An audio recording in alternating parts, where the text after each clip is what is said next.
മഞ്ഞൾപ്പൊടി ഇടും, ഉപ്പിടും, പഞ്ചസാര ഇടും. പഞ്ചസാര മീനകത്തോ? ശകലം. അയിലേക്ക് എന്താ വില? അതിലെ 3 എണ്ണം 100 രൂപ. 3 എണ്ണം 100 രൂപയാണ് അല്ലേ? ഞങ്ങളൊക്കെ സാധാരണ മീൻ കട്ട് ചെയ്ത് വൃത്തിയാക്കിയതിനു ശേഷമാണ് ഈ സവാളയൊക്കെ അരിഞ്ഞിട്ട് കറി വെക്കുന്നത്. സാറ് മീൻ കട്ട് ചെയ്യുന്നതിന് മുമ്പായിട്ട് തന്നെ സവാള ഉപ്പിടും, പഞ്ചസാര ഇടും ഇല്ലേ? എന്നിട്ട് കുറെ നേരം അങ്ങ് വെച്ചേക്കും ഇല്ലേ? എന്നിട്ട് അശുദ്ധി മാറി കിട്ടിയെന്ന് സാറ് പറഞ്ഞു വരുന്നത്. സാറേ നമുക്കൊരു പാട്ട് പാടിക്കൊണ്ട് അകത്തോട്ട് പോയാലോ? എന്നാ പഠിക്കോ?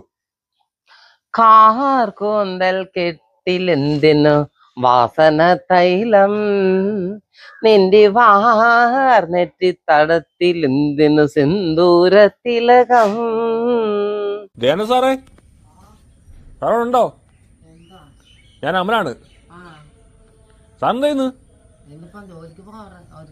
ജോലിക്ക് പോവാ ഒരുങ്ങോ അല്ലേ? എത്ര മണിക്ക് പോവും?